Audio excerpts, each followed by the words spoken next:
All right, I'm sitting here with Jessica. How you doing? Good. All right, you just want to give me a little history about yourself, where you're from, stuff like that? Yeah, I'm from Northeast, like Mayfair, Tacony originally, and I've been down here probably like 15 years. Oh, 14, wow. 14 years, yeah. Wow. So homeless for 14? No, I'm not homeless. I've never been homeless. Oh, okay. I'm sorry. Like, I didn't mean to... yeah. Like I used to live down front in Berks, but they're building up around there, so Okay. rent.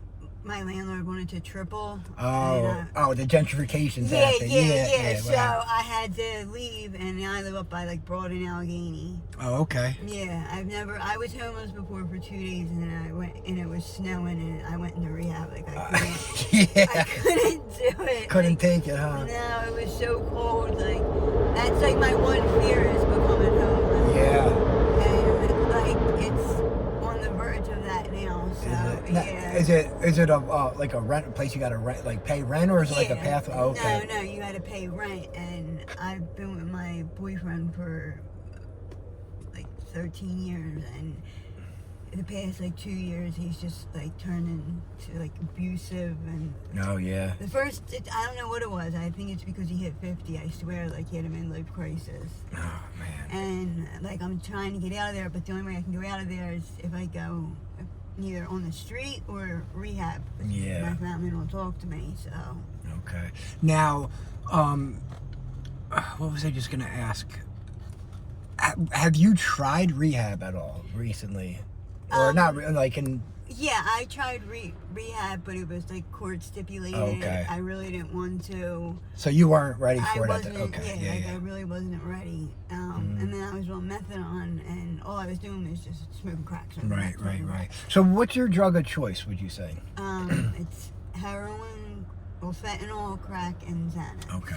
Now, were you down? I guess 15 years. Yeah, but so you were doing the original heroin, the real heroin. Yeah. And then you were down here when the switch happened. Yeah. So did you recognize what was happening? Yeah, and there were certain corners that still had the dope I was going to, but then it just all turned. Right. And I had no choice but to switch over to the fentanyl. And once I started doing that, like, Yeah. it was, I mean, it's like you're sick every 4 hours. Yeah. It's not like how heroin was, where you could do a shot and be fine all day. This is like an every like 3-4 hour drug, so it puts me on the Av. I had a trick all the time. Yeah. It's like, and then also the benzos. I got the benzo habit. That withdrawal is vicious too. Yeah, like I mean, like. So let me ask you a quick question. Where are you getting your benzos from? Aren't they all cut with fentanyl too? No, there's certain people that I know that they're real, like from the pharmacy. But even the ones that are cut with fentanyl, I do fentanyl. So Sure, yeah, it doesn't make a difference to me as long as it has benzo in it. Absolutely. You know. Yeah. No, the reason I ask is like, see, even someone like me hasn't touched an opiate in 7 years. If I get one of these Xanax and try it, it's cut with fentanyl. I'm dead. Yeah, and people now are starting to smoke the crack out of their stem. Yeah. And somebody who doesn't do fentanyl uses their stem. And the one girl, she overdosed and died. And nobody thought to give her Narcan because she doesn't. Oh, wow. She doesn't do fentanyl. So she just used someone's pipe. She just used someone's pipe that smoked fentanyl out of it. Wow. And they didn't even think to say like, oh, I smoked fentanyl out of it, and she OD'd and died because, she doesn't do it, so why would they Narcan her? Hold on 1 second. All right, we're back at it. Sorry about that. I deal with Angela before, so I just wanted to see how she was okay. Oh, okay. Yeah. So we're talking about the fentanyl or crack and fentanyl and that. So are you noticing? So you get legit Xannies or benzos or whatever. Okay, that's. Are you noticing the crack is cut with fentanyl too? Yeah. Okay, because I mean that's getting scary. Yeah, because like a lot of people won't go to certain corners because I mean, like, I did a hit before and I fell asleep. Yeah, that's wild. And who does a hit of crack and falls asleep? I know. You know what I mean? Like, my mom smoked crack her whole life. She never went to sleep. Yeah. I mean... It's like that's the opposite of what you Yeah, do. like, I mean, she'd be up all night searching the carpet. Yeah. You know, so, like, me falling asleep after I did a hit, I'm like, what's that? Like, Yeah. So... That's funny you just like search. That was my skits when I was doing it. Was picking through carpets looking for Oh, imaginary. I can't get high with people that do that because Dude, it reminds me of my mom. That and she would look out the blinds and she'd wake me up. I never did that. I never got paranoid She ever. would get paranoid at, like, I guess certain shit she got. Because other times she'd be fine. I didn't even know. I would literally take one hit and just search the carpet for drugs that weren't ever there. You know what I mean? No one's dropping big rocks on the carpet. You know what I mean?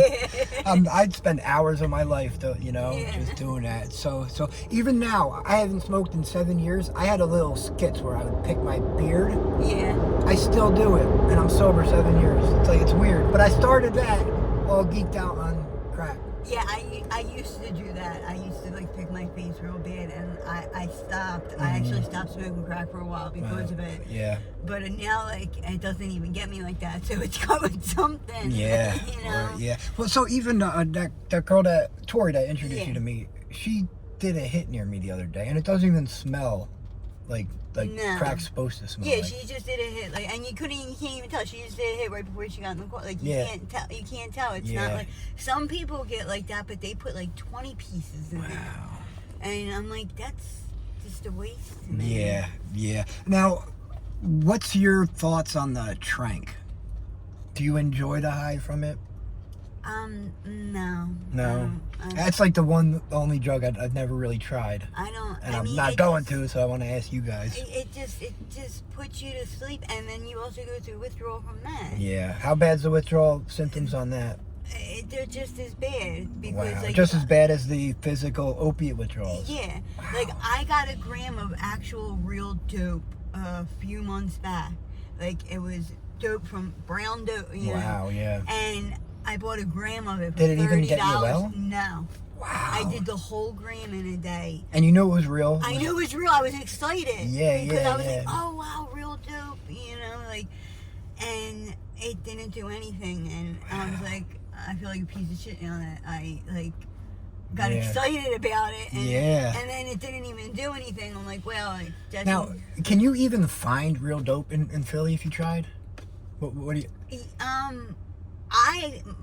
One of the guys that I get crack off of up by my way by Broad Street had it, because there's not too much dope up there. It's all hard. Yeah, it's all hard.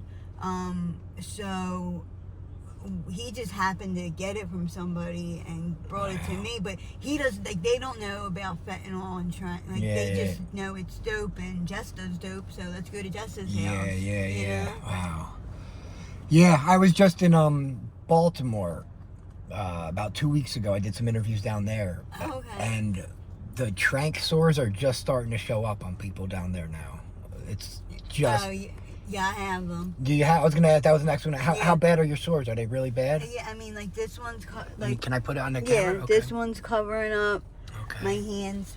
Oh wow. Yeah, like it's bad. It's bad. Like my hands stuck. I was just. Oh, I just realized how swollen your hand is. Wow. And that's from shooting up. It's from the trank. Like you're in the vein. Let me show you again. Oh wow! Look how big your hand. Yeah, look compared to the other one. Wow. And it's in the vein, but it's not meant to. Like even people who snort, like their noses are collapsing. Yeah. Or like collapsing inside. I was speaking to this girl who was just snorting it, and she said she blows out like these hard shards of, like, she doesn't know what it is. Yeah. It gets hard though. Yeah, it gets hard. Like because I've tried snorting it because it's hard. Yeah. So you have no use of that hand right now. How long has it been like that? A couple months. Wow. I was just in the hospital, and they were giving me IV antibiotics, and I thought they were going to want to do surgery because they were doing surgery on everybody, and they're like, no, they discharged me and told me to just go to wound care. Wow. And I'm like, it took me how long to get to the hospital? Just to get to the hospital, like, yeah. You expect me to show up to wound care 3 times a week? Like, yeah. I have 3 habits to support. Yeah. Like, I can't do that, like, But or else I would. They just did that to my friend Kelsey, who she got like this biodegradable skin thing put over her sores, and she needed IV antibiotics like you did, and they just told her to go home and then take antibiotics at home and wait until the nursing home bed opened up for her to go to the nursing home. But she's I'm like, surprised they didn't offer her a rehab that deals with wound care. well, so from what I'm hearing, I don't know how true it is. What I'm hearing is there wasn't beds available. Oh, okay. There's only Okay. Valley Forge and Eagleville are really the only two. And Kensington Hospital just opened up a rehab. I heard that. And they take people for wound care. They are doing that. Yeah. Okay, well that's good to know then. Yeah. Do you do wound care on that at all, or you kind of just? Yeah, I do wound care. Like I said, like that's my one fear about being homeless. Like this getting even worse because I know people out here where like maggots are coming out. Oh, of it yeah. because they're sleeping on the street. Absolutely. And they can't clean it, and even though there's wound care buses, like, and even if I'm home and I have to come out here, I'll go to one of the wound care buses. Like they do help you out here with the wounds. Yeah. But it's just it's embarrassing sometimes when they're doing it outside.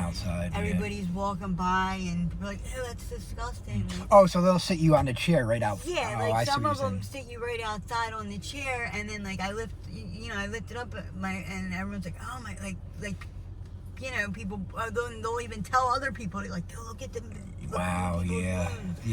And it's like embarrassing. Yeah. Kensington has a truck where you go in. I've seen that truck. Yeah. And University of Penn, I don't know if you go in there or not. But okay. But they do at least do a good job on yeah. the They do. They do. They're trying to help. And now, couple quick more questions. I'll let you go.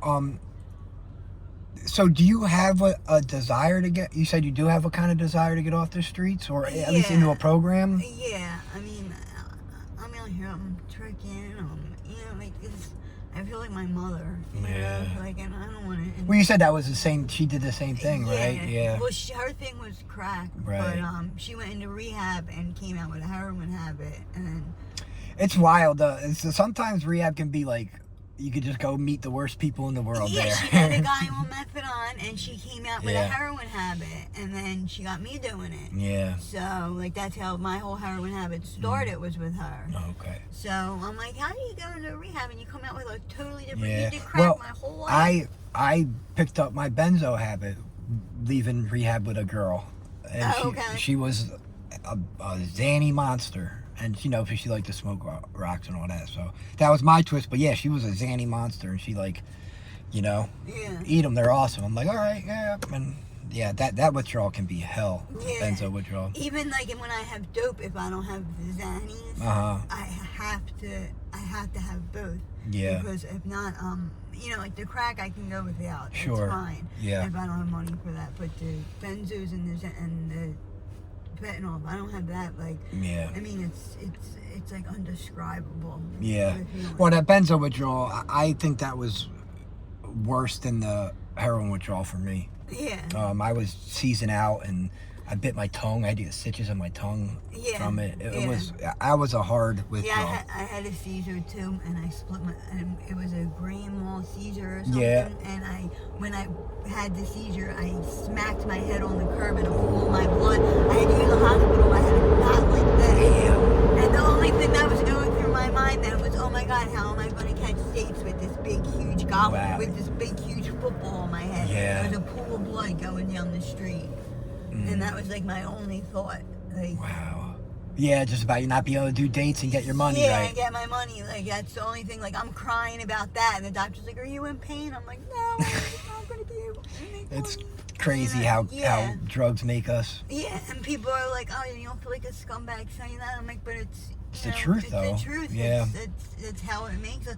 No addict's going to sit here and be like, oh, I hate it, and it's terrible, and at the end of the day, you still enjoy something of it because you keep doing it. Yeah, when people are like, oh, I hate getting high on it, I'm like, do you really though? Because it feels great. Like, you're tired of all the bullshit that comes with it. Yeah, that comes with it. Yeah. How if you're going to be sick. But once you get it, you're like, it's... I always say if there was no repercussions to heroin, I'd be doing it every day. I love that, I love it. Yeah. It's the love of my life, and it always will be. Yeah. Heroin, but I don't like all the bullshit that comes with it. Right. Too much. Right. All right, well, I really appreciate you taking time to do this. You see my car now. We know each other. I always have stuff. And, Okay. well, after we turn this off, I'll see if you need anything, and hopefully we can go from there. Okay. All right? Thanks again for doing this. Thank you. All right.